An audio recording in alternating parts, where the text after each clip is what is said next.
Well, good morning. Good morning, good morning, good morning. Happy day after Christmas, you guys. And yeah, they have blankets. They've had them on since yesterday. It's 17 degrees, so let's go check them out and make sure they're okay. So for those who are new to my channel, you popped in at a really good time. This is Friday, or Jarvis. This is Jarvis. Hi, buddy. This is Jarvis, and the black one is Friday. And oh, you have ice on your whiskers. He's looking for treats, of course. Hi, Friday. How you doing, buddy? And this is Friday, who does not have any. Well, he's got a little bit of whiskers on his whiskers. Both of these were slaughter bound horses. This guy I've had for 8 years, and this guy we just got on Memorial Day, and he was very skinny mini. Right? Yeah. Look at those ears. Aren't they amazing? Well, not that way. Put your ears up. Get in your head. He's like, oh, I found the treats. He's like, oh, wait. He's like, you get treats. And we'll give one to Jealous over here. So I usually don't blanket the horses, but it has been so cold these past couple of days. So he was starting to lose some weight. So he can't afford to lose weight because he doesn't have hardly any. He doesn't have any fat built up. And he has a moon eye. So it's a beautiful starry look. I want to see your eye. Let me see. It's a really pretty eye in the sun. Let me see. There. Well, he's like, you have more treats in your pocket. I know, I'm getting there. You have to be patient. Those are, well, oops, see, now you dropped it. It's on the ground. Come on down. Find it. Come on, use your nose. It's in the back. No, not my finger. It's back there. You see it, guys? He'll find it. Come on, use your nose, Jarvis. Friday. There's no more. Oh, Jarvis will use his nose. Come on, find it, buddy. Hey. Come on. Find your treat. It's down here, Jarvis. Friday. Stop. I have one more treat in my pocket. I think I had 4. No, I don't have any 4. I don't have any more. It's right here. Here. Look, you didn't use your nose. Ow, that's my finger. Yeah, you gotta be careful. Those big old teefies. Those things right there. They don't feel good. So let's check these guys. All right, you're good. Let's check these guys. I always put my hands up under the blanket, see if they're warm, see if they're sweaty at all anywhere. Thank you. That was easy. I'm not going to take the blanket off because he's backing up. He's like, no, I want my blanket on. Let's check you. His coat is super thick. A lot of people don't have horses that have coats this thick. But he is not a Cushing's horse. He seems to not want his off either. Let me see. Check your belly. Because he'll get more. No, he says, I don't want my blanket off either. All right. Okay, I just came to check you out, and you guys obviously don't want your blankets off, so I pay attention to these guys. If they had stood still and they kind of allowed me to maneuver it and, kind of do stuff with it, that would have told me that they said that, hey, I'm done. But they didn't, so let's just go put some hay out. Let's just go put some hay out so they have something to eat. Look at that stinky face. What was up with the stinky face? Because they have blankets on, you guys. And I don't usually blanket, but these guys are in their 20s now. So they don't need it for the warmth because their coats are small. They need it just to give them, like you and me, just a little extra. Because we can stay out here longer. And these guys if they get cold, they just stand and they get stiff. And then if I don't have enough hay out, which I always do, but if you don't have enough hay, they generate heat on their own, but the most of their heat is from fermentation in the hindgut. So as they eat and it goes through all the intestines and it starts to ferment, that's when the heat starts. Kind of like, you know, when you eat a big meal and you're like, man, I'm so full, and then you get warm. It's all that digestion in your system that creates heat in your body. And that's with how these guys stay warm mostly in the wintertime. So there's a bunch of different ways on how you can check to see if your horse is cold or warm or overly warm. And there'll be so many people that say, no, that's not the right way, or yeah, I do that too. You can check behind the ears. If you want, you can put your hand behind their ears. I don't like that way. Doesn't seem to make any difference for me, but there's a lot of blood vessels back there. So if it's really cool to the touch, yeah, they might be a little chilly.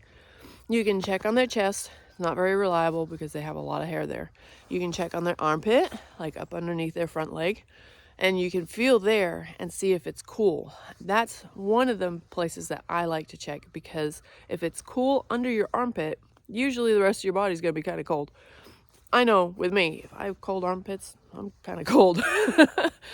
Another place is I usually check in the groin area, like right the leg, where the leg comes up and meets the belly. I check there.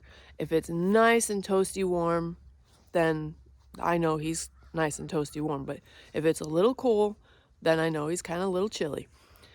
Obviously shivering, that's one of the biggest things. You don't ever want to get your horse so cold to the point where he's shivering, because now his body is really cold and he's trying to do everything he can to stay warm, which means 1, you don't have enough hay out, or 2, it's really super windy, or 3, he's got like nothing for a coat and he can't keep himself warm, so he will require a blanket, or she.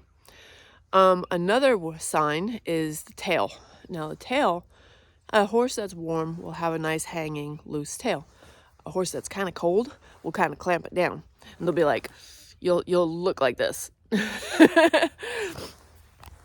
So those are a couple of telltale signs that your horse is a little chilly. Especially if they stand cold, you know, their back is hunched up a little bit and their feet are a little bit more tucked under, and they just look like they're just standing there like this, like, oh man, I'm so cold, type thing. So look at your horse, look at the body language, and then decide whether or not you want to put a blanket on them. Some horses require it. Some horses would start sweating in this nice sunshine.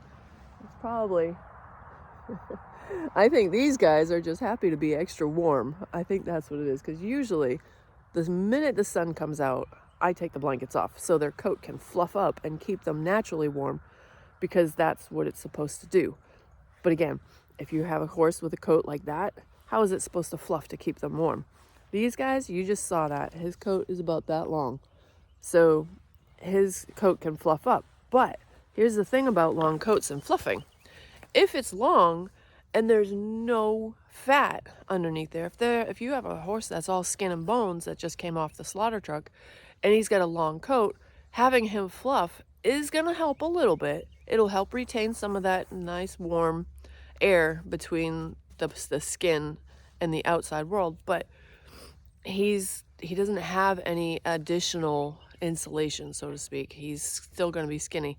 So that horse is probably, I'm not going to say 100%, because some miraculously will survive. Some need a little extra help. So, blankets. The biggest controversy, I think, between shoes and barefoot. So there you go. Put it in the comments. Be nice if you want. That's fine. But these guys, I'm just doing this just to kind of give them that little extra. I could take Jarvis off. He'd be fine. He'd fluff up and he'd be like, oh, fine. And he'd just eat like a ton of hay. Friday needs the extra because he's still skinny. So when I put my hand up under the blanket, his coat had laid down and I could feel his ribs again. So he has decided that he is a little cold, and it's taking a little bit more extra energy to stay warm, and he isn't eating as much as Jarvis. So it's not that he's sick, it's not that he's a lighter eater. Some horses are. Not everything leads to sickness when they're not eating. But if they're not eating, take that very, very seriously. Right? So I'm going to put some hay out for these guys. And I have, oh my gosh, I got a really cool Christmas present yesterday from my husband.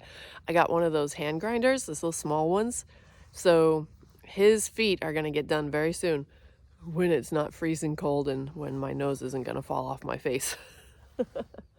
So very soon, I'm going to put a farrier video together. I'll probably get a whole bunch of comments on that one.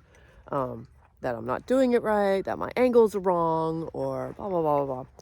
But this will be the second time for a major trim for him from me.